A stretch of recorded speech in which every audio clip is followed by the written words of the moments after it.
नमस्कार, मैं राजेश दलवानी। आप देख रहे हैं उल्लास लाइन बुलेटिन। शहर की ताज़ा खबरें देखने के लिए हमारे न्यूज़ चैनल को जरूर सब्सक्राइब करें। रिपब्लिक टीवी के editor in chief Arnav Goswami के खिलाफ आत्महत्या के एक पुराने केस में मुंबई पुलिस ने उन्हें गिरफ्तार कर लिया है। अर्नव गोस्वामी को पुलिस ने 2018 में इंटीरियर डिज़ाइनर अन्मय नाइक और उनकी मां की आत्महत्या की जांच के सिलसिले में गिरफ्तार किया गया है। गिरफ्तारी के बाद उन्हें अलीबाग पुलिस स्टेशन ले जाया गया। अर्नव की गिरफ्तारी के बाद प्रतिक्रियाओं का दौर जारी है। उल्लासनगर भारतीय जनता पार्टी की तरफ से कैंप 3 में छत्रपति शिवाजी महाराज जी के पुतले के सामने खड़े होकर पुलिस की गई कार्यवाही को महाराष्ट्र सरकार के बदले की कार्रवाई बताई गई और मनपा मुख्यालय में राष्ट्रपिता महात्मा गांधी जी के पुतले के सामने बैठकर विरोध किया। बीजेपी ने इसकी तुलना आपातकाल से की है। आइए देखते हैं उल्लासनगर भाजपा के नेताओं ने अर्नव गोस्वामी की गिरफ्तारी पर क्या बताया है। महात्मा गांधी का पुतला पूरे शहर में कहीं भी प्रेमाइसिस के बाहर नहीं है और हमारे बापूजी हैं वो अहिंसा के प्रतीक, शांति के प्रतीक है और हम शांतिपूर्वक आप पुतला बाहर कर दीजिए। हमको आपके प्रांगण में आने की कोई आवश्यकता नहीं है क्योंकि गांधी जी का पुतला कहीं और नहीं है। आप आज के बाद गांधी जी ये पुतले को अपने इस कंपाउंड से उनको भी जेल से निकाल दो। मैं आपको हाथ जोड़ती हुई विनती करता हूँ। गांधी जी स्वतंत्रता दिलाई, उनको क्यों जेल में रखा है? आज आपने देखा होगा सभी टीवी माध्यमों पर कि किस प्रकार महाराष्ट्र शासन सत्ता का दुरुपयोग कर रहा है। अपनी ताकत दिखाकर सत्ता का दुरुपयोग कर पूरे प्रेस मीडिया को दबाने का प्रयास कर रहा है। यह फाइल 2018 में जब शुरू हुआ था उसके बाद उसकी इन्वेस्टिगेशन पुलिस ने की और अन्वय नाइक का जो यह आत्महत्या का केस था उसे बंद किया गया। लेकिन एक देश की भावना अर्नव गोस्वामी से रख करके ताकि कोई भी प्रेस, कोई भी पत्रकारिता, यह जो महाविनाश आघाड़ी सरकार है उसके विरुद्ध में कुछ न बोले, ये दबाने का प्रयत्न किया जा रहा है। आज हम पूरे देश भर में, पूरे महाराष्ट्र में भारतीय जनता पार्टी की तरफ से इस सरकार का निषेध करते हैं और आने वाले दिनों में यह जनता दिखाएगी कि यह जो सत्ता का दुरुपयोग बार बार किया जाता है तो ऐसी सरकार को उखाड़ करके फेंकेंगे। भारत माता की जय, भारत माता की जय। आज महाराष्ट्र में ऐसी घटना घटित हुई है, लोकतंत्र के चौथे स्तंभ को केवल इसीलिए परेशान किया जा रहा है क्योंकि वह अर्नव गोस्वामी जो बातें करता है वह ठाकरे सरकार को नागवार होती है। आज देश में जिस तरह से पूरा लोकतंत्र का वातावरण है, लेकिन महाराष्ट्र में एक आपातकाल की स्थिति आ गई है और कुछ दिन पहले मुंबई के आयुक्त परमवीर सिंह ने उनको टीआरपी केस में फंसाने का प्रयास किया जिसमें पूरी तरह से विफल गए। अब वह मामला उठाया है अलीबाग का जो 2 साल पहले 2018 का मामला है। 2020 में इसी सरकार ने उस मामले को बंद कर दिया है कि इसमें कोई हमारे पास प्रमाण नहीं मिल रहे हैं।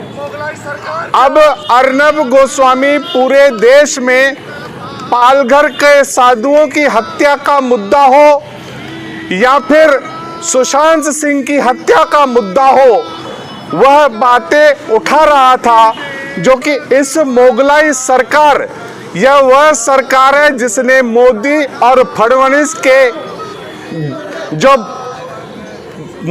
फडणवीस को जो लोगों ने कॉल दिया था या लोगों ने जनादेश दिया था, उसको चोरी कर बनी हुई सरकार ऐसे कदम उठा रही है जिससे आप सभी पत्रकार भी उसी चौथे स्तंभ के हिस्से हो।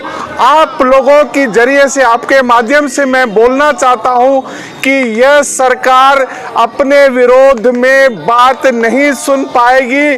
अगर इस महाराष्ट्र में हमें रहना है तो ठाकरे सरकार जिंदाबाद बोलना पड़ेगा।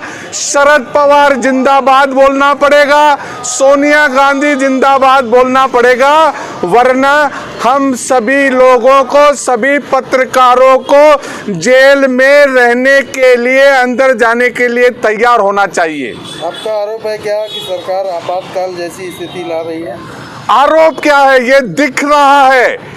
दिन दहाड़े एक पत्रकार को उसके घर में बड़ी ही बेआबरू करके, उसके बच्चे को मारकर, उसके बाल पकड़कर, घसीटकर एक पत्रकार को ले जाना, ये आपातकाल की ओर नहीं बढ़ रहा है तो किस ओर बढ़ रहा है?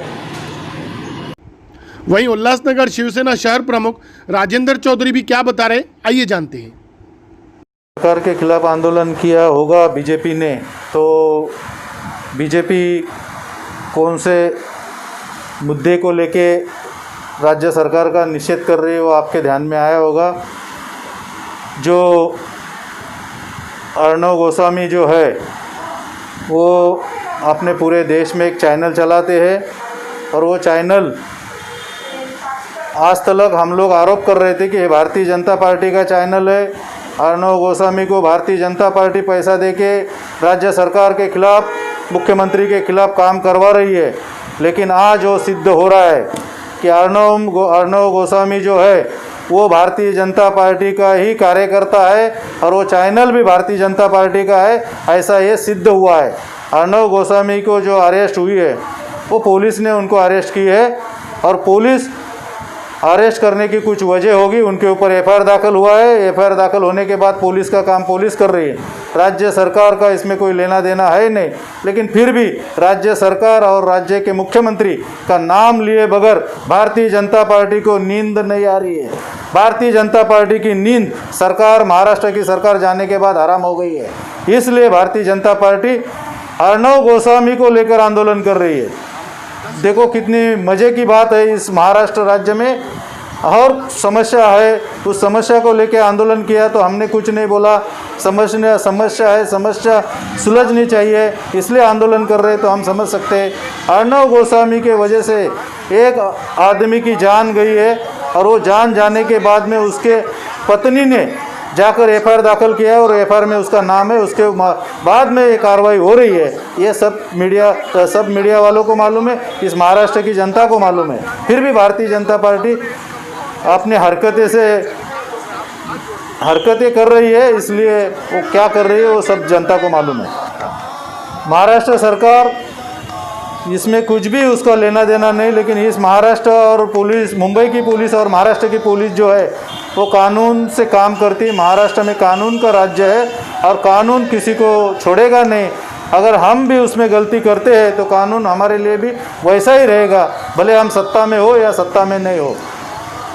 उल्लास लाइन बुलेटिन को सब्सक्राइब करें, बेल आइकॉन दबाएं और देखिए उल्लास लाइन बुलेटिन की न्यूज़ सबसे पहले आपके मोबाइल पर।